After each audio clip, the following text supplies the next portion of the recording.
Geophysics is a powerful tool in the hand of the earth scientists. We can actually see what is going on under our feet if we have the right tool. For example, measuring the distance on the ground surface to a satellite can tell us what's the level of the accumulation of the magma underneath our feet.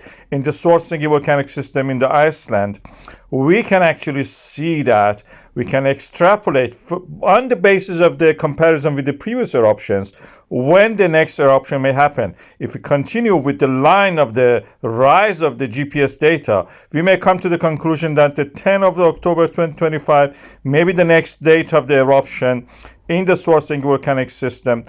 This is based on the pattern of the previous eruptions at the same level as that. If we continue the slope of this diagram, we come at the conclusion that it intersects with the previous level of the eruption, which was around threshold of the 12 million cubic meters of the magma. It comes to the conclusion that we may have eruption by the 10th of October, 5 days give or take. We can see that in a more detailed view in this interferometrograms, practically showing us the magma bulging up the ground and then spreading it all across the cavities and the cracks and the weakness zones that we call fault lines. And this is visible in this data. I go a little bit more details. You can see 4 systems here.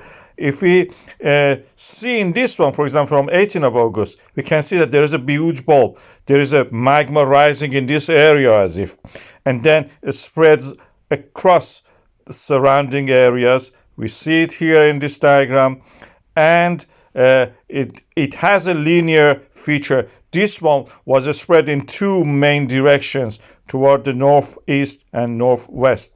Then again, we had a depletion, and because the magma was moved toward the side, the center where the Svartsengi is actually lacked magma. We didn't have that much. Again, this pattern is repeating itself in this area. Magma coming up, spreading to the side. Magma again coming up, spreading to the side. Coming, filling up the magma reservoir at the shallow depth, and then spreading to the sides. We have a sign of activity. Actually, this magma is moving where it is moving. Krysuvik volcanic system is the area now that we know that there's a lot of earthquakes.